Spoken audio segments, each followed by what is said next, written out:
Hey everybody, welcome back to the Spin Rack. I'm here with the boys, PD and Cal. Say what's up, gents. What's going on? Yep, ready to rock. So it looks that for the summer to be this year's to be a big box office, three movies have to blow up: Tom Cruise, Mission Impossible, Superman, and Avatar. Can this be done, especially in this day and age? I'm gonna pass it over to Cal. What is your thoughts on this, Cal? Can Superman hold up this tent for everything to work out, or no? I don't know what's going to happen, but what he's saying is correct. In order for this to work, yeah, those films need to be a hit.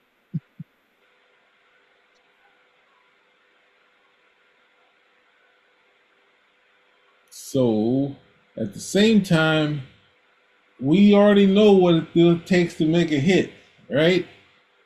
And if you can make Barbie and Oppenheimer a hit, tell the people to go out to see these movies.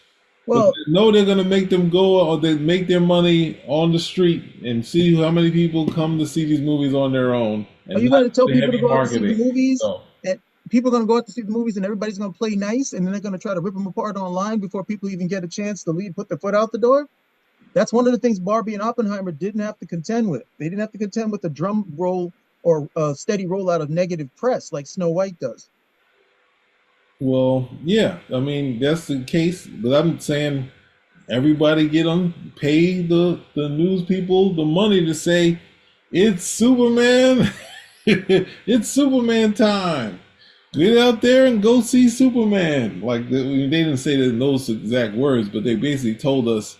I mean, they basically made sure that Christopher Nolan didn't lose out on a movie because whatever movies they had planned for him were doomed to fail, and people wouldn't put any money into it because he needs a lot of money for those movies that he's doing. So they found a good marketing scheme, and they somehow put him in all the big movie theaters. When it's really an art. It's really a movie that would be besides the explosion. I don't really see it being a big box office type of movie, but they turned Oppenheimer into that.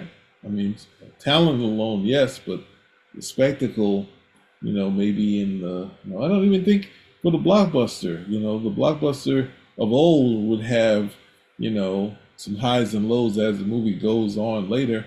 Didn't have to be Die Hard all the way through, but they're gonna make these guys make their money on their own, and it's gonna be as you say. The critics will be out, and they're gonna, Not the critics. The, who on, the online critics, the guys on YouTube, those are the people you got to contend with. you can, but I don't think that's the thing. I don't think. I think But if you have a put it like couple of this: those, they can't really do as much as you Did you know. did you see? You saw the last Predator movie, Prey? Um, yeah, yeah, yeah. So You know, with the Indian girl who's killing all the predators with no problem. yes, okay. What's up with it? What do you? Okay, all right. These guys should have trolled that movie hard, but they all played nice with it. Okay, they all played nice with it. They were all like, "Oh yeah, this, that." And they all fell in line with that movie. You get that for these films, we've got no problem. You get guys out over here who are still sore because Henry Cavill is no longer Superman, and they're gonna nitpick and pull this thing apart. Then you've got an issue because these guys will start trolling hard on this thing, and then you got to overcome a whole bunch of. I mean, people still like good word of mouth. They still want to hear that. Oh, this is good. Yeah, I really enjoyed it. Go out and go see this. People still like that. And in the same way, you can come over and suppress a lot of viewership by trolling on something because you don't like it or you don't want it to be successful. Now that's something that you have to contend with the Superman movie more so. What's the other film? More so than with Avatar. Well, I mean, there is an element of I always bring up. Haterade. Hmm? There's an element of hate. Well, I mean, there can be an element where of like in I always go to the Flintstones where Hi-Fi where Betty and Betty and them they decide to say how Hi-Fi square and spread like wildfire. There is an element where you could be the small couple of people and then you can destroy something that's bigger. But at the same time, if you're gonna try to take off Tom Cruise head, which they didn't do it to the movie, but the movies themselves, they kept him out of the theaters he needed to be in. So that hurt them Avatar doesn't seem to be, but they're putting in question, even though, I mean, we know what we're getting with Avatar. We're not getting anything revolutionary as story, but what we're getting to look at and some of the elements of it is going to be gorgeous and the spectacle we want to see in the movies. That you really, when you're sitting there and you're just like, it's Sigourney Weaver's character looking at herself under the water and the other kids saying she crazy. And it's just like, yo, that looked real. And then you have the action Titanic at the end, and you're like, this is a fun movie, and Mission Impossible gonna pull out all the stops for their so-called last movie, and the DC movies have struggled. So this is with a filmmaker that hasn't struggled for Marvel. He has struggled as far as getting numbers for DC. This will be the big test for him. But he has a good track record. Yes, as you said, it could go awry and people, flip out about it. But I always go to. That's what I'm bringing up. Like, Oppenheimer and Barbie seems like the old school type of, where the news people would talk about it, and the news people used to trash movies because they made fun of the Terminator. So they have scenes like this with great acting. I'll be back, like that, and then they go back to the people at the desk, and they were like, "Ooh, this is such and such," like, and it would be like, I think when my father rented it, and we brought it home, because the other thing is, this is the trajectory, we jumping, losing ourselves to try to see Commando, and we see it, we're not that, as kids, not that happy with Commando, so he brings home Terminator, and the news has been kind of like, just taking shots with blunt swords, but they're like, come on, like, Dad, why are you buying this one? And he's like, no, you guys like this. And then I think by the time he went and bought guns, we were like, we're in there. The Uzi 9mm. It's like, yes, we're in here. Mind you, neither of us have touched a gun at all, so you can be a fan of the gun stuff as kids and never, think of it as fun seeing it in the movies, not want to have anything to do with them in real life. But at the same time, to say, they at times would promote, say, this is a movie, this is the next thing, and they would say this, that, and that's what was happening with Barbie and Oppenheimer. So, at the same time, tell us to go see.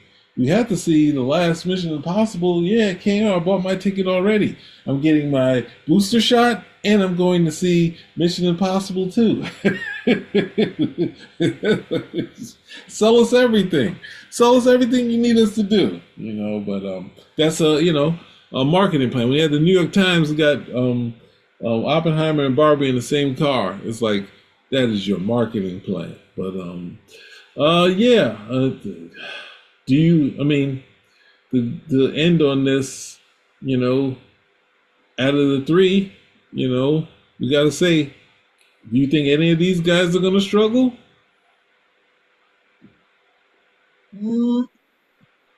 Either Superman or Avatar. Okay. It's on the third one for the Avatar, and third one's always the charm for these movies to try to either have a. I mean, the third one has been a struggle for movies where they took the number 3 out of the movies to say somehow the third one always gets either bad sales or bad rap. So we're going to take the third one out. So there's something there definitely for that, and Superman's in a fix because regardless of how good or bad the movie is, the movie needs to make a certain amount of money. That's just it. If it doesn't make a certain amount of money, it's going to be evaluated on the Mars scale. If it doesn't make X amount of money, then this movie was not successful. So if it needs to make 800 million and it makes 759, the movie was not successful. That's pretty much how Superman's going to be evaluated.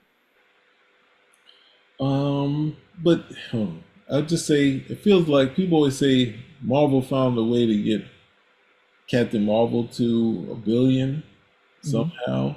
And it seemed like people say there was, I had no proof of any of that. And then we didn't see that sort of energy towards the project after that. There was nothing to, hold that. I mean, the Marvel, the trajectory was they were expecting Homecoming to get $1 billion. It only did slightly better than the Amazing Spider-Man 2.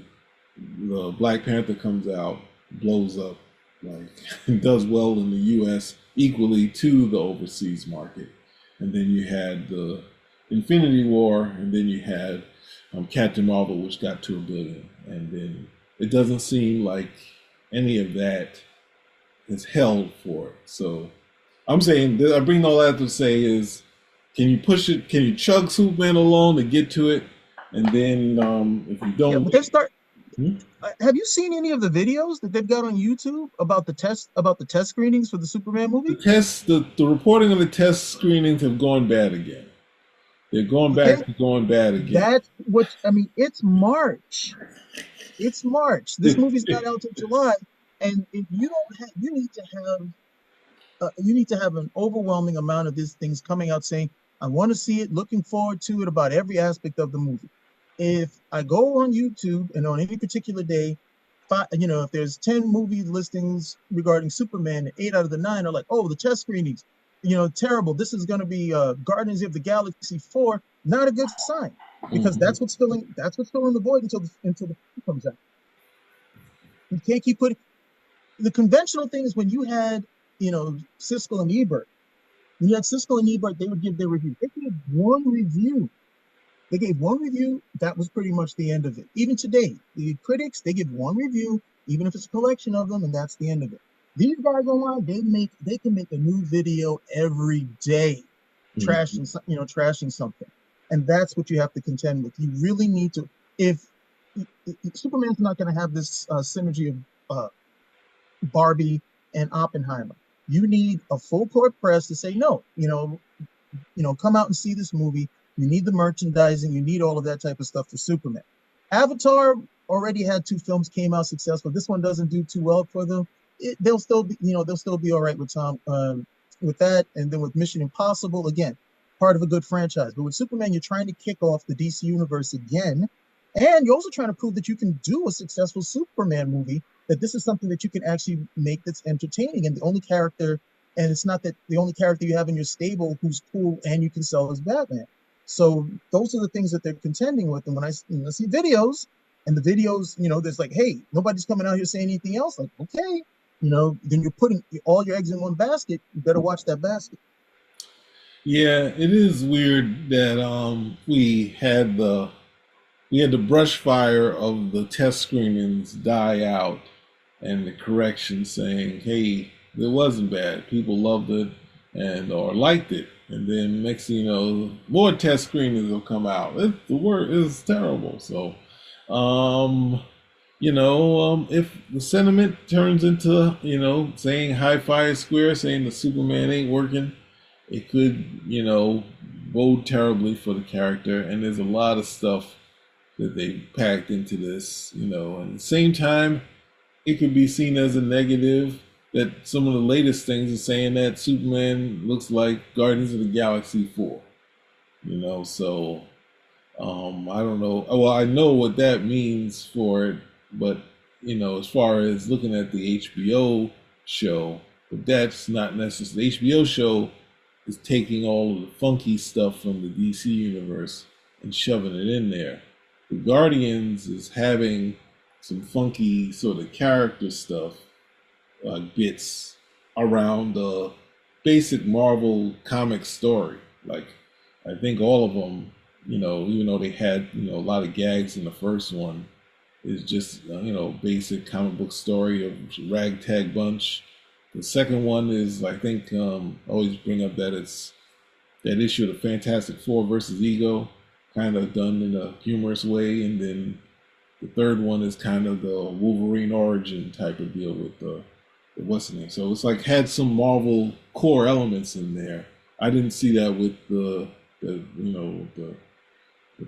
Suicide Squad or that one. So I'm not sure what it means to say that it's Guardians of the Galaxy 4 because clearly with DC, he kind of has reveled in kind of the weirdness and the funkiness of the DC universe and Suicide Squad and Peacemaker and stuff that I think, characters that appeared in the new Guardians and stuff like that. So it's been a lot of, stuff that you wouldn't immediately pick out and say, I want to put Bloodshot, it was a Bloodshot into this thing, or Bloodsport. I'm going to take Bloodsport and put him into a movie.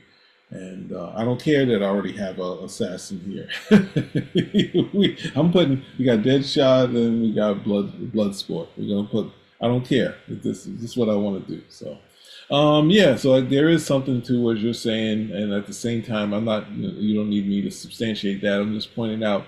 A lot of times, I don't feel that the when the fans, like the fans that complained about like Michael Keaton being Batman, maybe I was one at one point too. But it's once you see the trailer saying, hey, it looks like it's going to be okay. They did have some bits in there that didn't work, but ultimately, most of it worked, that sort of thing.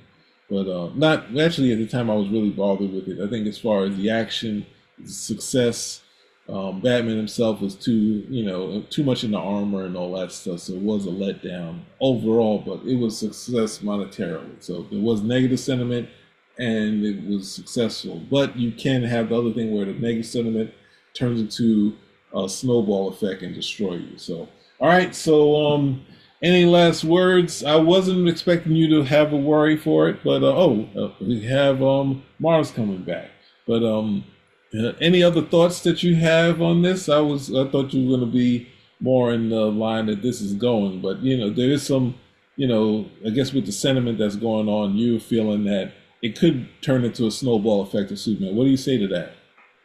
No, my personal feeling is it's going to be very successful. It'll probably overperform. Mm-hmm. However, I still look at the lay of after the most recent election, I just decided, hey, I need to expand my vision so I can see everything that's going on, as opposed to, hey, I'm not paying attention to this particular thing because a bunch of nut jobs. Because these nut jobs, at the end of the day, they talk every day, all day, all day, all day long. So, I look at the stuff here, press, but then, there is this thing here where you have this squawk chamber, and they're there every day, and they rack up their clicks. And if you start hearing people saying, oh, in May, oh yeah, I heard the Superman movie sucks, and it didn't even come out yet. Mm-hmm. That's something that you want to contend with. When the trailer, I saw when they gave up that first image with Torrance Sweat putting on his boots, and I was like, that was a total misstep. Don't do that. And people lampooned it. Then the trailer came out, very happy with the trailer, no problem. Then you got the whole thing, oh, the test screen is bad. Turns out there was no test screen. Then they give another trailer, and they're like, why does he look cockeyed? So I'm like, dude, you really need to dot your I's and cross your T's on this one, because these guys are going to latch onto any imperfection that they can, and they'll just put it on loop, all day long. And you're not putting anything on loop. They're still very conventional in how they roll out films. A little bit more, final trailer. Maybe you'll see some tie-ins, that type of stuff. And then they want to do like a full court press, maybe like within 30 days of the film. And these guys have changed the game on that. They're like, no, we're going to do a full court press 2 years before the film. We're going to trash it. If you thought they did Snow White, then that's a good understanding of what they can do to a film. And mind you, I don't know how good or bad Snow White is, but they decided they were not going to like this film no matter what. 2 years out, simply because they didn't like the actress or whatever comments. So my personal, my personal feelings and my personal instincts about it put to the side. Those are things that if I was somebody who was on the campaign team, these are things that I want to address. Yeah. Okay, that makes sense. Give people stuff to talk about that's positive. Release a little, tidbit here or tidbit there. Let people do, some interviews, do some trivia, get people, really get people involved. I mean, how big of a Superboy fan I am. I would try to hey, let's get some crypto stuff out over here. Maybe we could do some shorts like they did with the Clone Wars. Get people invested in this film well before it comes out. Well before it comes out. That's some stuff you can do now. You don't have to wait till 30 days out. Yeah. No, it's well, I don't know. We got going getting into the whole what they're gonna do, what they can do, that sort of thing. What's gonna happen in the movie? You know, this the hard part is that I think for all intents purposes, Superman and Lois being married has kind of been cemented in the public. So you can't even build towards it anymore. You just have to say, "Bam, we did it." No build up to it, none of that stuff. Because even in the early stages of the comic books, even before, what's the name? They had a build up of, not Lois falling in love, but Lois having a pulling. Superman was just like, "Yo, he didn't say yo, but he's like, I'm here. I'm here for justice." He's not, not there for romance early on, and then at the same time, at some point, I guess in the 40s, you see her kind of not warming. I guess being more. Clark goes out with somebody, then she'd be kind of jealous. That would be the point where she'd be jealous, type of thing. So, um, I think they could get more shelf life after it, but it feels like, since they've been married on television and in the comic books, it's kind of the thing. So you kind of just say, bang, it's stamped in. It's one of the things that people remember now. We always know that Lois and Superman are together, but it wasn't the immediate thing you would do in the movie or the TV show. So let's close this out. Mars, any last things you got to say? No, say hey, if you like what you hear, comment, subscribe, spin a rack. We are Out. we are out. Hold on. Don't do it, guys. And